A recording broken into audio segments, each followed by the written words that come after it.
ఏదైనా అంత అమాయకులు కాదు కదా, అంత వాళ్ళు ఏదో చెప్తారు, చెప్పగానే చట్టం ఒప్పుకుంటుందా ఒప్పుకోదా, ఇట్లా చేస్తే మరి రేపు పొద్దున మనకి ఏమైనా ఇబ్బంది అవుతుందా, రేపు ఇంకో ప్రభుత్వాలు మారినప్పుడు లాంటి ఇంకేదైనా ప్రభుత్వాలే మారక్కర్లా, వాళ్ళు ఏదైనా న్యాయస్థానాన్ని తలుపు తడితే అక్కడ ఒక జడ్జి, హైకోర్టు జడ్జో సుప్రీంకోర్టు జడ్జో కొద్దిగా సిన్సియర్గా హ్యూమన్ యాంగిల్ ఆలోచించే వాళ్ళు ఉంటే అప్పుడైనా మనకి ఇబ్బంది. ప్రభుత్వాలతో సంబంధం లేకుండా ఇప్పుడు మనం చూసాం, దిశ అనేటువంటి ఒక అమ్మాయిని క్రూరంగా అత్యాచారం చేసి చంపేస్తే ఎన్కౌంటర్ జరిగితే దాని మీద కూడా సుప్రీంకోర్టు విచారణ చేసింది.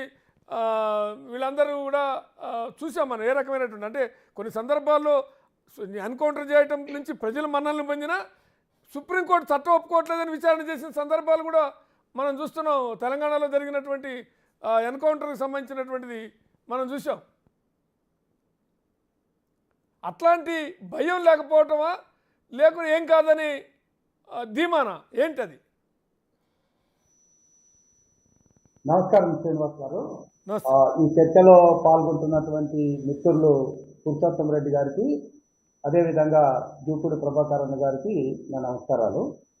ఈరోజు మన బిగ్ టీవీలో ఒక మంచి అంశాన్ని మీరు ప్రజల ముందు ఉంచారు.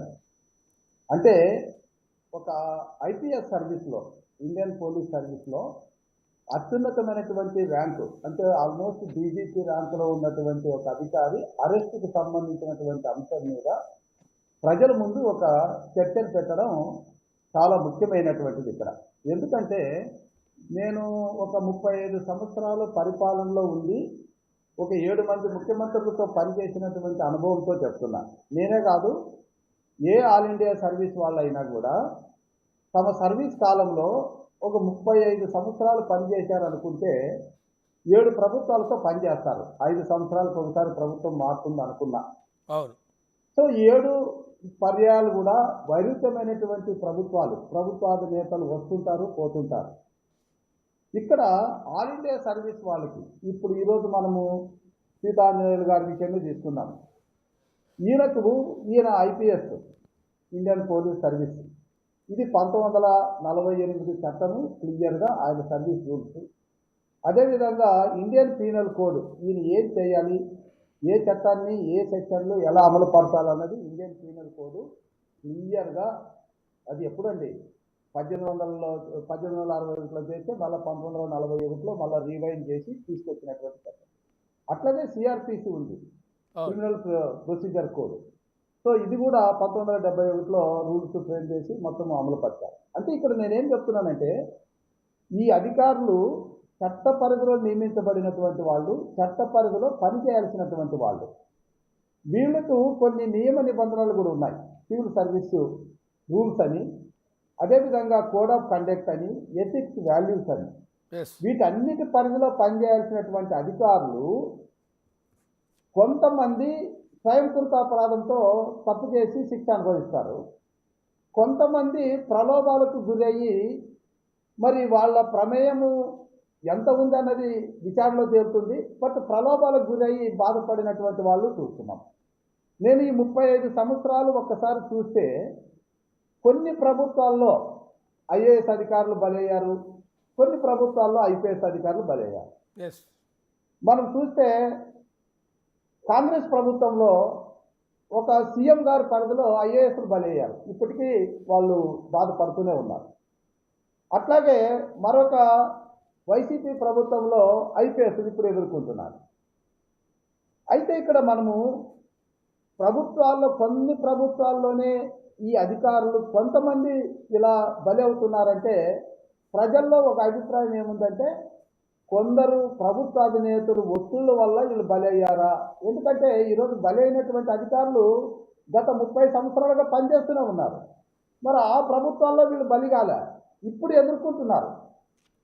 కాబట్టి దీన్ని బట్టి చూస్తే నాకు అనిపిస్తున్నది ఏంటంటే, ఏ అధికారైనా ఇప్పుడు ఇదే మనం చర్చించేటటువంటి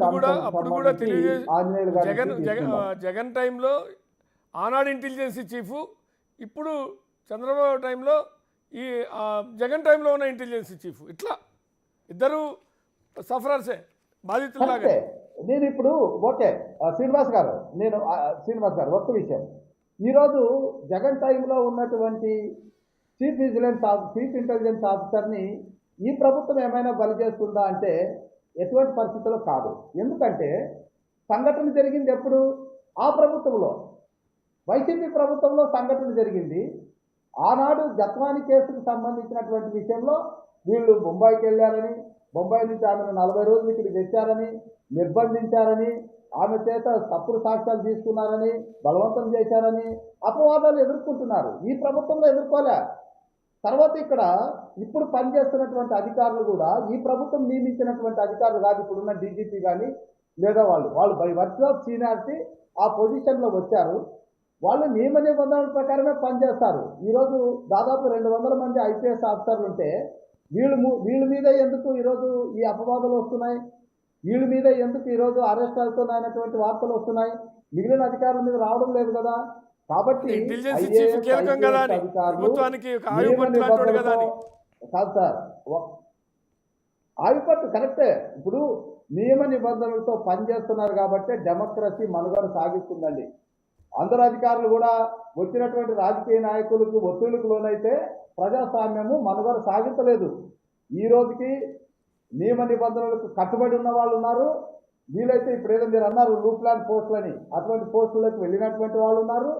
ఎక్కువ ప్రలోభాలకు లోనై మరి కారణాలు ఏమైనా కావచ్చు ప్రభావితమైనటువంటి వాళ్ళు బలైన వాళ్ళు ఉన్నారు. ఇది చరిత్ర చెప్తుంది, వర్తమానం చెప్తుంది. కాబట్టి ఇక్కడ మనం చర్చించాల్సిన అంశము ఏ అధికారైనా గీత దాటకూడదు. ఆయనకు సెట్ ఆఫ్ రూల్స్ ఉన్నాయి. ఈరోజు కబడ్డీ ఆట ఆడతామండి, దానికి ఖచ్చితంగా సెట్ ఆఫ్ రూల్స్ ఉంటాయి. దాన్ని దాటితే ఆటోమేటిక్ అవుట్ అయిపోతాడు కదా. ఇప్పుడు ఇది అంతే. ఒకవేళ ఇప్పుడు జత్వాని కేసులో ఇక్కడ పోలీసు బొంబాయికి పోవాల్సిన పని ఏంటండి? మరి అక్కడ వాళ్ళు టికెట్లు ప్రయాణం చేసినటువంటివన్నీ ఉన్నాయి. అక్కడున్న అమ్మాయి ఇక్కడికి రావాల్సిన పని ఏంటి? ఇక్కడ నిర్బంధించినవి అన్ని కూడా కనబడుతున్నాయి అంటున్నారు. ఎదుర్కోవాల్సిందే, తప్పదు. తప్పు చేసిన వాళ్ళు ఎదుర్కోవాలి. ప్రజాస్వామ్యంలో ఒక్క అధికారం కోసం ప్రజలు పన్నులు కట్టడం లేదు, గుర్తుపెట్టుకోండి.